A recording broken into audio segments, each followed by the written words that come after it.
The night was frozen in silence, the kind of silence that makes even the wind sound lonely. Snow fell endlessly, swallowing the small mountain town in white. It was the kind of storm that could erase the world. Inside a lonely wooden cabin, a faint fire crackled. Ethan Cole, a former Marine turned single father, sat beside the dying flames. His little girl Leia slept on the couch, her hands wrapped tightly around a worn-out teddy bear. The woodpile was nearly gone. The fire was fading, and so was Ethan's hope. Once, he had been strong, a proud builder of motorcycles, owner of a small workshop, a man with purpose. But after losing his business, his wife, and everything that once gave his life meaning, only this old cabin and the ghost of his past remained. The blizzard outside grew crueler. Wind howled through the cracks, rattling the window panes. Ethan got up to check on his daughter, tucked her in a little tighter, and glanced through the frosted glass, half expecting to see nothing but white. But that's when he saw them. Headlights.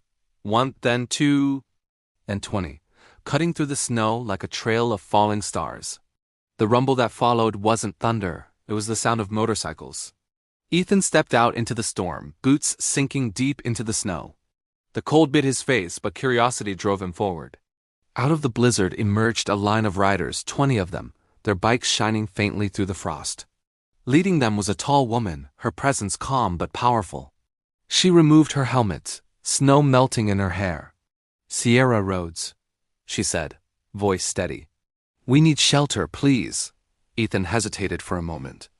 His fire was small, his food scarce, his cabin barely warm enough for two, but he couldn't turn them away. He opened the door. "Come in," he said quietly. Within minutes, his cabin came alive. The Valkyries, that's what they called themselves, were a crew of all-women bikers, veterans, survivors, dreamers. They rode across the country bringing aid, hope, and strength wherever they went. The air filled with laughter, the clinking of coffee mugs, the smell of soup. One woman handed Leia a cup of hot cocoa, and for the first time in months, Ethan heard his daughter giggle. Sierra noticed Ethan's posture, straight-backed, disciplined. "You served," she said softly. "Marine Corps," he replied. She smiled knowingly. "Then you know what it means to protect others, even when you've got nothing left." That night, while the storm howled outside, warmth filled the cabin. The women patched leaks, fixed windows with spare tarps, and told stories of battles fought on open roads, stories of people they'd helped, and lives they'd rebuilt. For the first time in a long while, Ethan felt something stirring again. Connection. Belonging. By morning the storm was gone. The world was white, bright, and new. The Valkyries prepared to leave, but Sierra lingered outside, standing beside Ethan near the ruins of his old workshop. "You built bikes here?" she asked. He nodded. "Before everything fell apart?" Sierra smiled faintly. "Maybe it's time to rebuild."